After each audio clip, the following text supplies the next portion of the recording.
Hey everybody, it's Tim with Almost Real Media. The date is October the 8th, 2015.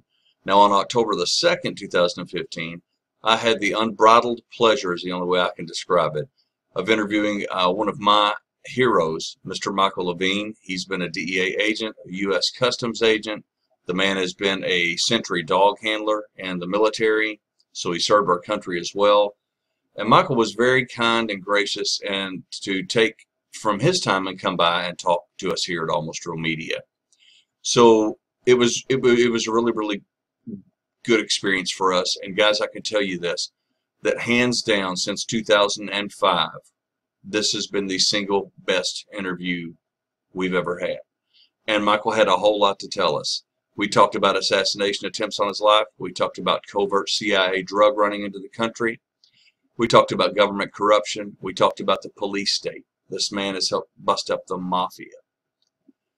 Folks, I really do hope that you're going to watch this one. I really do, because Michael has a lot to say, and you need to hear it. You need to hear it straight from the horse's mouth, because the man's been there. Michael, if you're watching, thank you again, buddy. Appreciate it so much, man. Here we go.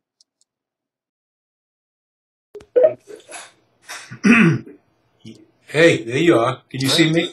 I see a photograph, sir. Okay, let me see. How do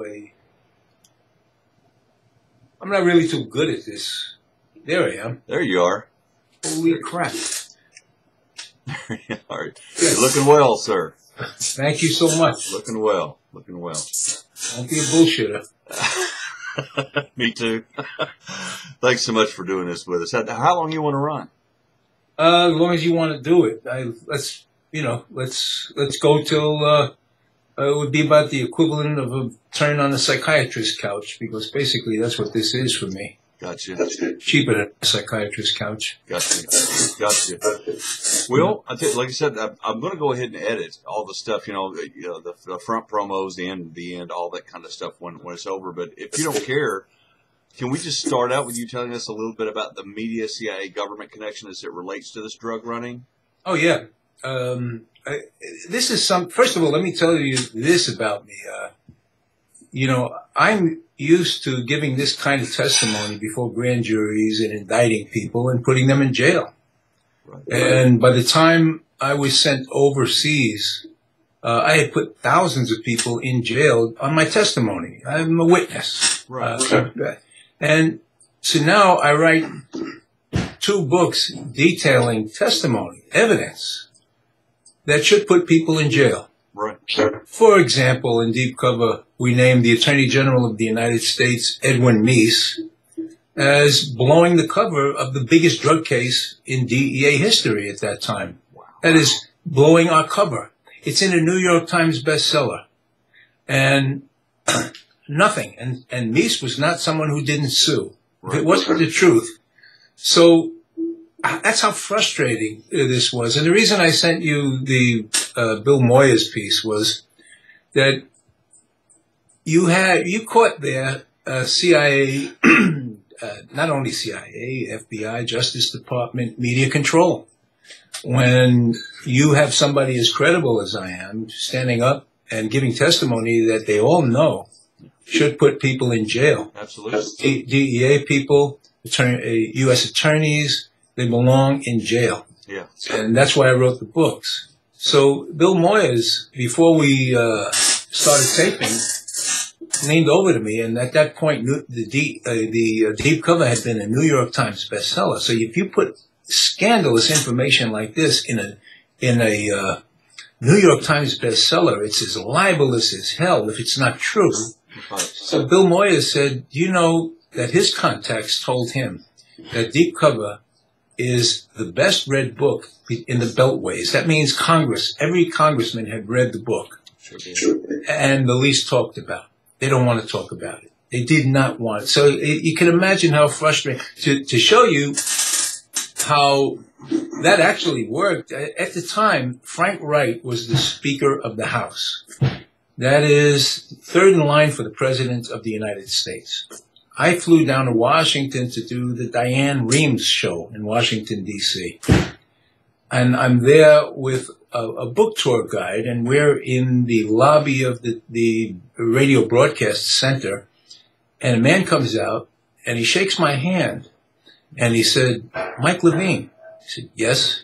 He said, "You really know how to make a point." And I said, Thank you, sir." He left, and the woman, the guy, the Washington, D.C., very savvy government person, said, "You know who that is?" "No." "That's Frank Wright, the Speaker of the House."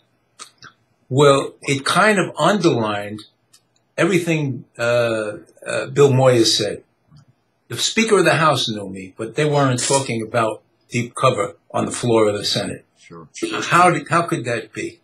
So what I found out, and I guess this is really important, is, you know, the fable, the Emperor's New Clothes. Mm-hmm. What happened is me working overseas on these huge cases, international cases with drug dealers, drug dealing empires, really, who had political influence across the world. It was like I suddenly got a glimpse, and seeing how my own government handled the cases, how they tried to kill the cases, how they risked the agents' lives, how they absolutely destroyed the biggest drug cases that the Drug Enforcement Administration would ever have in history. And it was like seeing the emperor. You know, there I was out there, 25 years used to putting people away with that testimony. In these books, everywhere you see quotes, I was wired. So when you see government people speaking to me, that's direct quotes. And Wow. and they knew it. That's why they weren't going to try to discredit me. They weren't going to try to do a damn thing, because the last thing they want is to bring me into court. You have had assassination attempts, though. Am I correct? Yes, I did. And that's the other thing. Sorry to interrupt you, Mike, but I just wanted to get that in there. Yeah, no, yes, I did. Contracts upon my life that may still be standing, you know, but I've been around long enough that if I went tomorrow, I'd say, thank you, God, I had a great, incredible life. But the other thing that you bring up, really, is the amount of Americans who said to me, "Duh, if you're telling the truth, how come you're still alive?"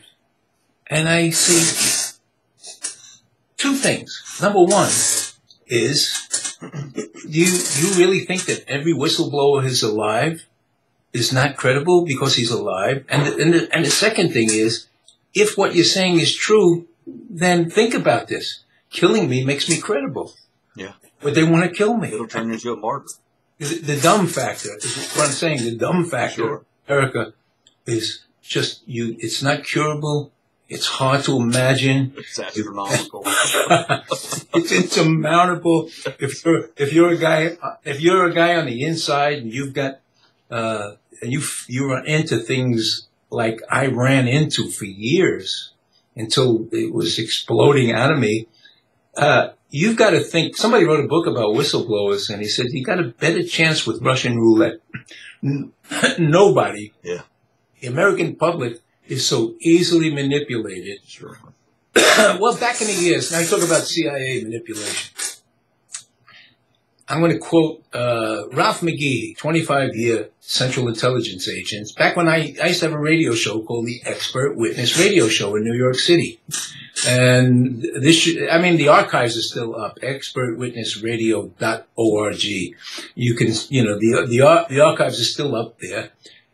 And in one of the shows we did, which is called 100 Years Experience, I put together Ralph McGee, 25 years with CIA, Wes Swearingen, 25 years with FBI, myself with 25 years with DEA, and another DEA agent who has now passed on, Dennis, his name will come to me. Dennis is, God forgive me.